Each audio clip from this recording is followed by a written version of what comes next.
Hello, नमस्ते, सत श्री अकाल, आदाब। मैं रूप आपके सामने एक और कहानी लेकर आई हूँ।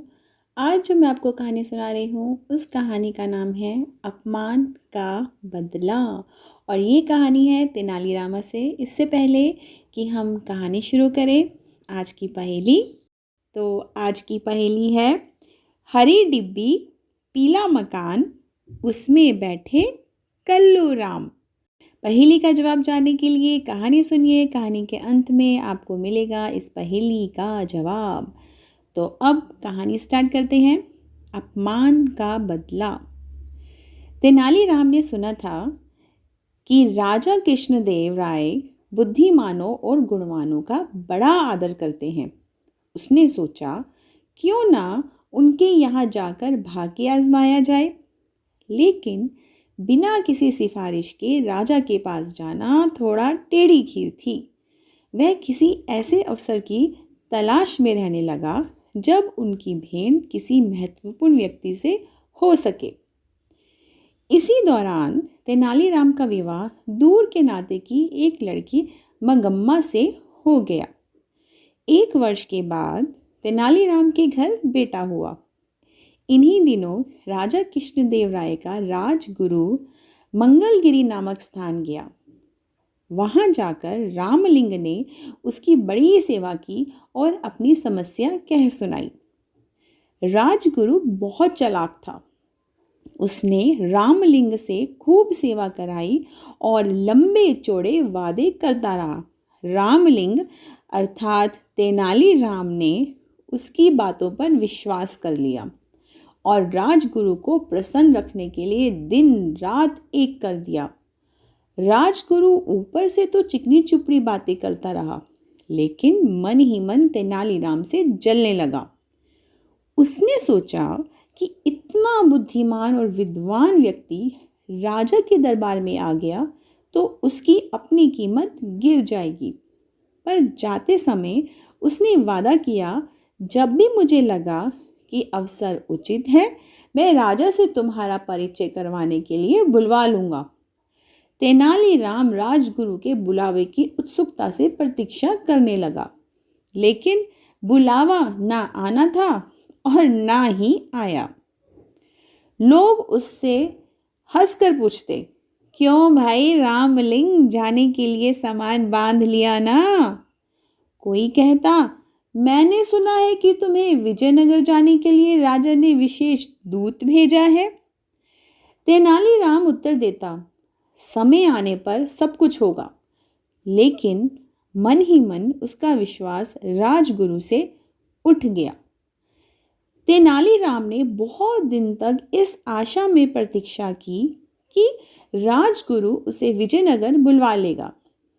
अंत में निराश होकर उसने फैसला किया कि वह खुद ही विजयनगर जाएगा।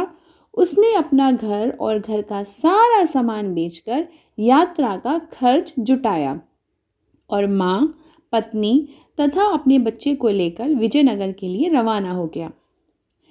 यात्रा में जहाँ कोई रुकावट आती, तेनालीराम राजगुरु का नाम ले देता। कहता, मैं उनका शिष्य हूँ। उसने माँ से कहा, देखा, जहाँ राजगुरु का नाम लिया, मुश्किल हल हो गई।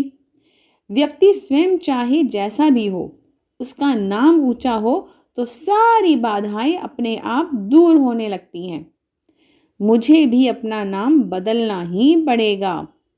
राजा कृष्णदेव राय के प्रति सम्मान जताने के लिए मुझे भी अपने नाम में उनके नाम का कृष्ण शब्द जोड़ लेना चाहिए। आज से मेरा नाम रामलिंग की जगह रामकृष्ण हुआ।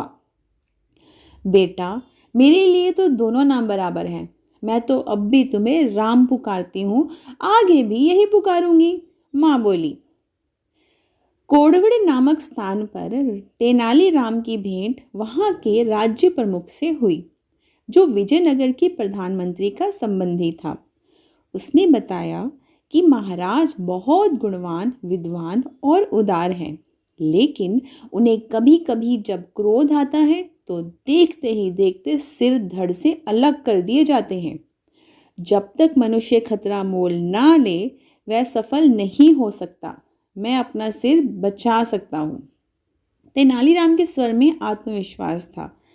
राज्य प्रमुख ने उसे यह भी बताया कि प्रधानमंत्री भी गुणी व्यक्ति का आदर करते हैं, पर ऐसे लोगों के लिए उनके यहाँ स्थान नहीं है जो अपनी सहायता अपने आप नहीं कर सकते। 4 महीने की लंबी यात्रा के बाद तेनालीराम अपने परिवार के साथ विजयनगर पहुंचा। वहां की चमक दमक देखकर तो वह दंग ही रह गया। चौड़ी चौड़ी सड़कें, हाथी घोड़े, सजी हुई दुकानें और शानदार इमारतें, ये सब उसके लिए नई चीज़ें थीं। उसने कुछ दिन ठहरने के लिए वहाँ के एक परिवार से प्रार्थना की। वहाँ अपनी माँ, पत्नी और बच्चे को छोड़कर वह राजगुरु के यहाँ पहुँचा। वहाँ तो भीड़ का ठिकाना ही नहीं था। राजमहल के बड़े से बड़े कर्मचारी से लेकर रसोइया तक वहाँ जमा थे। नौकर चाकर भी कुछ कम ना थे।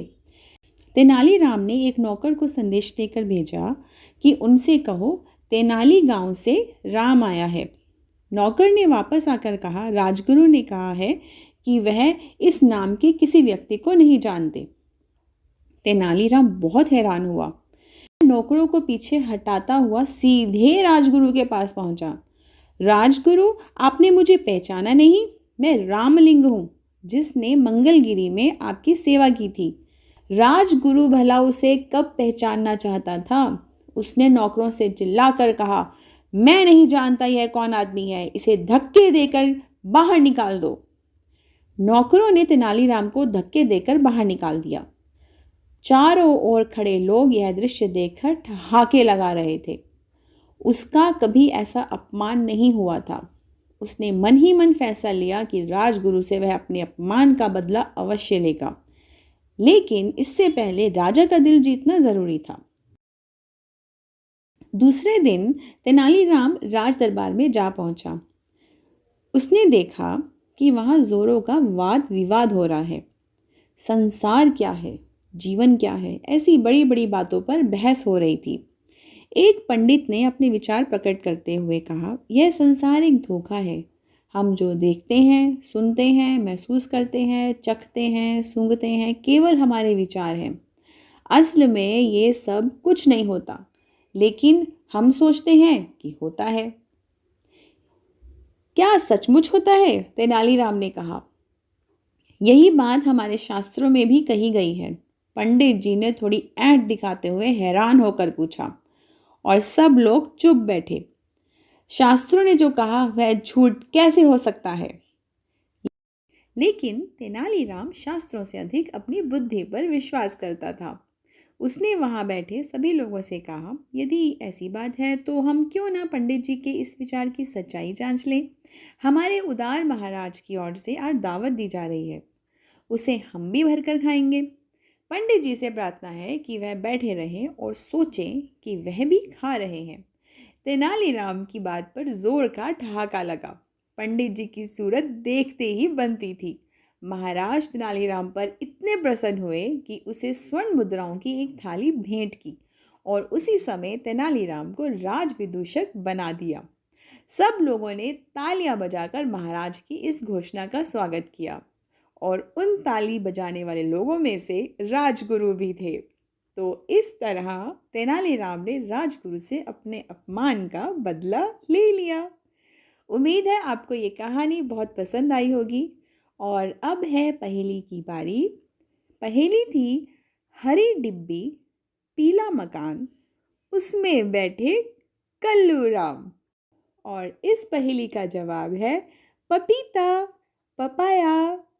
उम्मीद है आपको मेरी ये कोशिश पसंद आई होगी। अगर आपको मेरी ये कोशिश पसंद आई है तो प्लीज़ चैनल को सब्सक्राइब करें, लाइक करें, शेयर करें, कमेंट भी करें और हाँ, बेल बटन दबाना ना भूलें न्यू अपडेट के लिए। Thank you so much. Bye bye.